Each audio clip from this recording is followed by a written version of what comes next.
Hello, welcome back. Today we're going to talk about a very important story. The story is Murders in the Rue Morgue. Now, the 1971 movie Murders in the Rue Morgue was directed by Gordon Hessler, and we're going to talk about him a little bit more. But first, we're going to talk about the original writer of Murders in the Rue Morgue, which is Edgar Allan Poe, one of the most important horror writers of the 19th century. So, here is an illustration from the original story, Murders in the Rue Morgue. And you can see here, we have actually what looks like in this particular picture, a chimpanzee basically ripping a woman apart. Murders in the Rue Morgue was the first detective fiction story ever written, according to multiple sources. This was the inspiration for Sherlock Holmes, which of course is a classic, but Murders in the Rue Morgue came first. Now, before I even knew that there was a 1971 version of this story, years ago, I read Murders in the Rue Morgue, and it's pretty crazy. It's a murder mystery, and it's very short, so you could go ahead and read it in one sitting. It's a very, very graphic, considering the time that it was written. Some details from the story include a woman found dead who had been so severely brutalized that when the police tried to move her, her head fell off. There was another woman who was shoved up a chimney, but like a really narrow chimney, so she was like squished and scraped up in there. And I think in the story it said they needed 4 men to remove her, something like that. Pretty crazy. The really crazy part of the story, which I guess there's no way around this, so I'm just gonna tell you. So sorry if you haven't read it and you wanted to. But the really crazy part is that the murderer was an escaped albino ape. So, or gorilla, really. In this picture, it looks like a chimpanzee, but I'm pretty sure it's a gorilla in this story. So that's pretty crazy, and, horror filmmakers knew this. And so the first time that we got a feature-length adaptation in film was back in 1933. And they really changed the story around a whole lot. Bela Lugosi, who is most famous for playing Dracula in 1931, played Dr. Miracle in this story, which there is no Dr. Miracle in the Edgar Allan Poe story. Dr. Miracle in the movie, right at the beginning, he's doing like a sideshow, almost like a freak show, but not really a freak show. It's a sideshow, and he's got this ape, this gorilla, and the gorilla kind of like does a little show. And what happens in this movie, and this is really crazy, this is pre-code. In 1934, censorship laws started becoming more enforced, but this was 1933. So the premise of this story, which has almost nothing to do with the Edgar Allan Poe story, except for that there's a killer ape in it, but named Eric. I think it's named Eric in every version of the story. Anyway, in this version, Bela Lugosi is taking blood out of the ape and injecting it into women, and then trying to mate the ape with the women. So he's basically getting this gorilla to rape women, and then they die because they have gorilla blood in their veins. And in the movie, they even show like the injection and the death, and then at the end, there's this whole long sequence where the gorilla's running across rooftops of a city of Paris, and like carrying this woman. It's really good. Not just saying that because it's like an old Universal movie.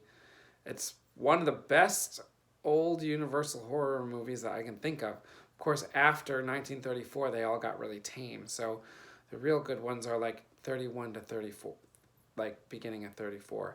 So this one was 1933. So it's not a murder mystery because you know it's the ape the whole time in this story, and there's this weird sci-fi blood transfusion bestiality thing going on. So that movie's really good. I suggest you watch it.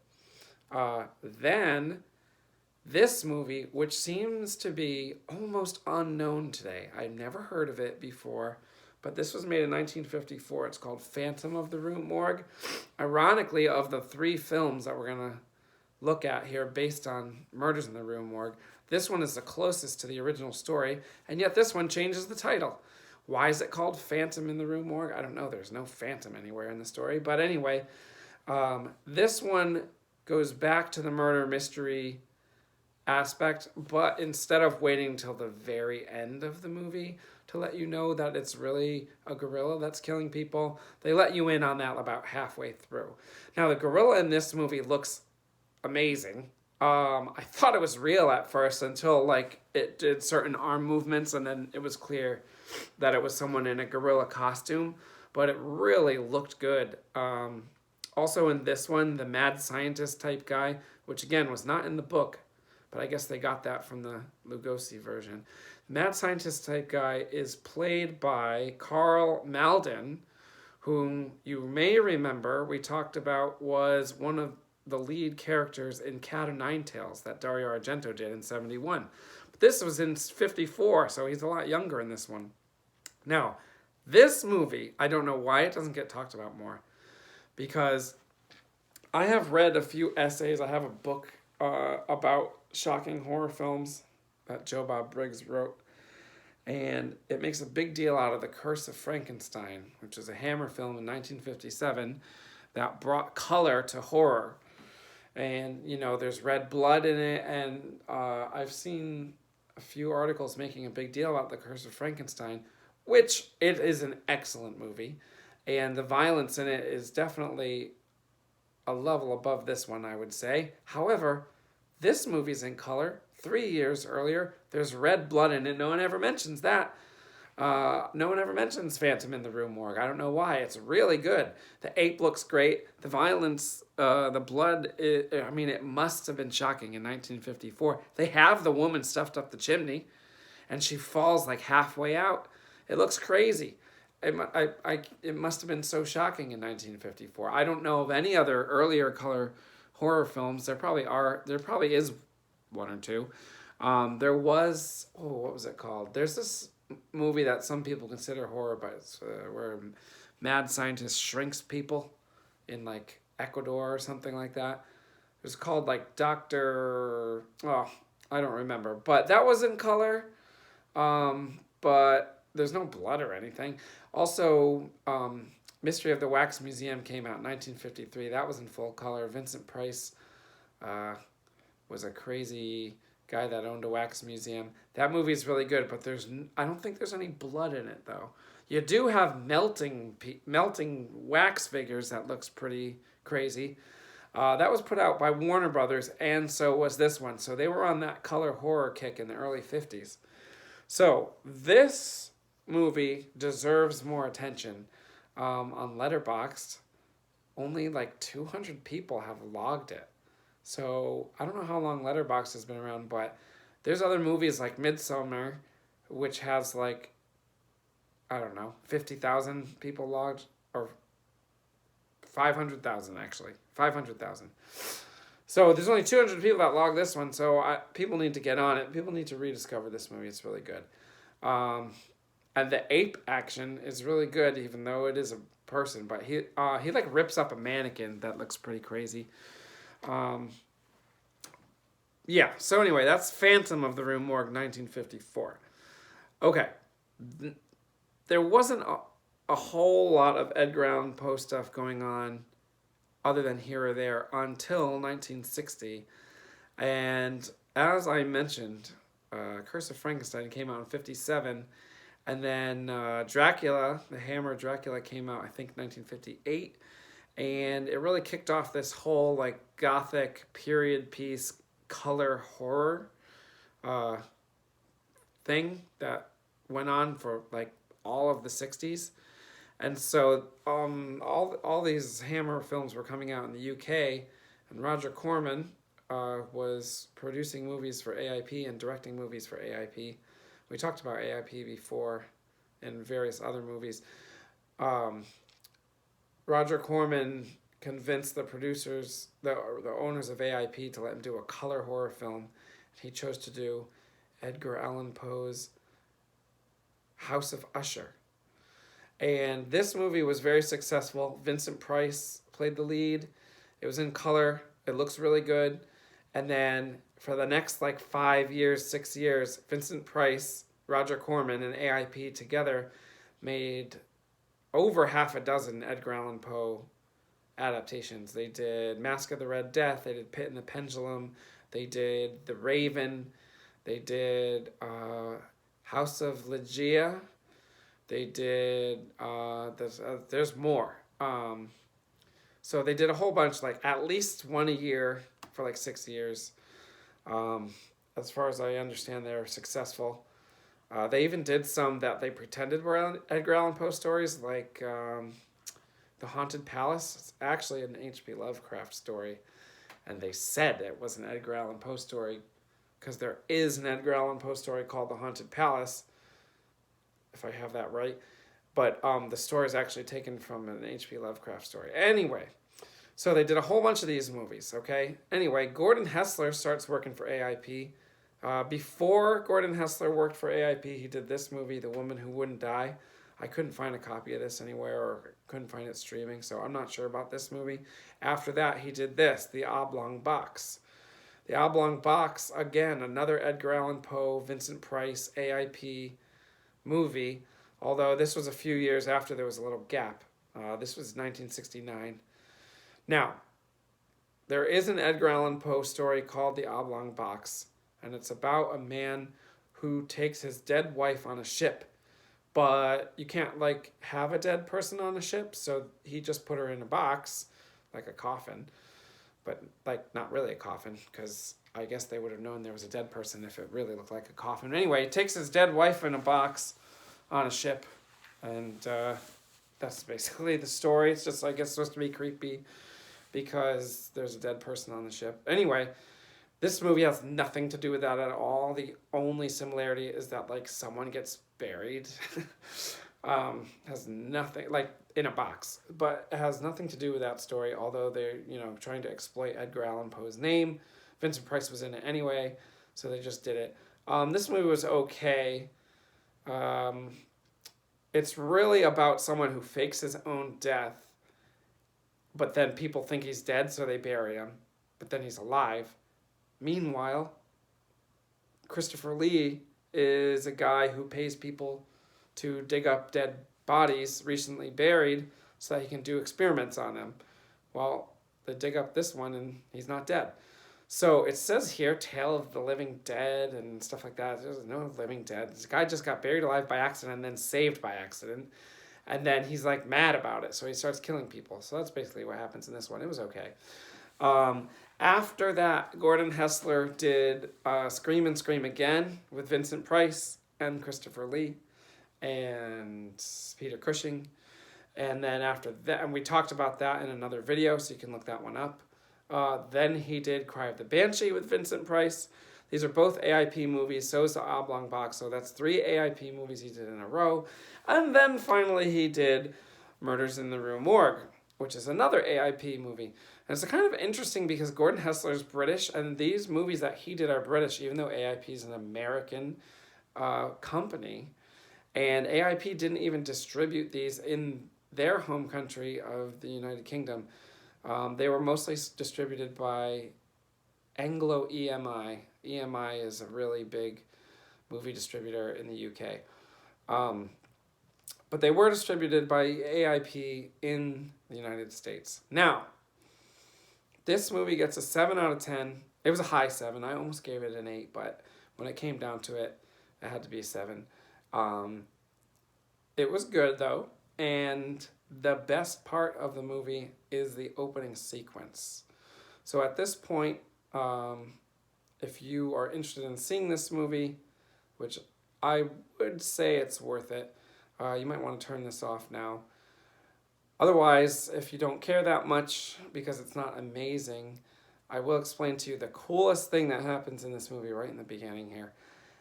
So the movie opens up to what I know to be the end of the story of Murders in the Rue Morgue. And we've got the ape going crazy and attacking people right at the beginning of the movie. And so I'm wondering, why is this happening? Because in no former version of the story is the ape doing anything crazy in the beginning. And then I realize that the ape looks so bad that I can actually see a seam in the neck. And I'm really thinking, this is going to be a piece of garbage, this movie, because I didn't like the Oblong Box that much. I didn't like Scream and Scream Again that much. In fact, other than one piece in the middle of Scream and Scream Again, the movie really is not good. And then Cry of the Banshee is even worse. So I'm starting to watch this and I'm like, my God, am I going to get through this? You can see the human skin under the ape's like fur or hair or whatever. And then there's this little thing where the ape cuts a guy's head off and it looks like styrofoam. Like, it's so bad. There's blood dripping off it, but it looks like styrofoam. I'm like, this is horrible. And then you hear applause, and then you realize that this is a play within a movie, and that the first 7 minutes of this movie is actually the end of a play of Murders in the Rue Morgue. And then the rest of the movie has almost nothing to do with the story, which is interesting because it totally threw me for a loop, and I was glad because I had just watched the other version of Phantom in the Rue Morgue, and I really didn't feel like watching the same exact story again, especially with worse special effects. So it turns out that the special effects are bad on purpose to trick you into thinking you're going to get another piece of crap, which I guess... I mean, I assume Gordon Hessler didn't think his previous movies were crap, but anyway. And as it turns out, we go into almost, ironically, a Phantom of the Opera type plot, where Herbert Lom, who was the Phantom in Phantom of the Opera, and the Hammer version of Phantom of the Opera, which was 1963 or something like that, Herbert Lom shows up. You can see him right there. He's got the Phantom of the Opera mask on. Why? Because he had acid thrown in his face, just like in Phantom of the Opera. So even though it's called Murders in the Rue Morgue, it's actually like a Phantom of the Opera ripoff. And people thought he was dead, just like in Phantom of the Opera, and he starts killing people, just like in Phantom of the Opera. This one should be called Phantom of the Rue Morgue. Anyway, it's pretty good. You may remember Herbert Lom was in 3 of the movies we talked about in 1970. He was in Dorian Gray. He was in Witches Tortured Till They Bleed. And he was in... Oh, what was the third one? Oh, I'm forgetting it now. But he was in... Oh, and he was in Dracula. He was in Jesus Franco's Dracula, which I think we're actually going to talk about Jesus Franco and some more of his movies soon on this channel. But anyway, yes, he was Van Helsing, which this is actually his best part. It's shocking, I almost forgot it. He was Van Helsing in Jesus Franco's version of Dracula. So Herbert Lom's a pretty good actor. Actually, my favorite thing he's done is the Phantom of the Opera. He's good in this one too. There's all sorts of twists and turns, and there is a mystery element here, even though you kind of know who's doing it. There's good special effects with the acid. You can see he's actually holding a bottle of acid right there. The movie is good. It was almost an 8 out of 10, but I don't know. It just didn't quite break through to that territory for me. There are also some cool dream sequences where you don't know their dreams until later because they start recurring. There's betrayal, there's deceit. The whole thing is good. Maybe it is an 8 out of 10. I don't know. Sometimes it's hard for me to pick. I read that when this was originally released in the United States, they edited it so that the dream sequences were tinted another color, and that Gordon Hessler was really upset about that, which is understandable because you are definitely not supposed... It's not you're not supposed to know their dream sequences until way later in the movie, because you're trying to figure out if they're like a flashback or a flash forward or what. And also, according to Gordon Hessler, there was no such thing as a flash forward before this movie, which is a bold claim. I really don't know if that's accurate, but at least it probably wasn't widely used as a strategy in film. Anyway, the movie is good. Maybe I'll kick it up to an 8 out of 10. I would recommend it. Although of all the murders in the Rue Morgue movies, I would say that the 1954 Warner Brothers version is the best one. So I would definitely watch that one. All right. We might talk about Jesus Franco next week, or we might switch it up and talk about something completely different. So you will find out next week. See ya.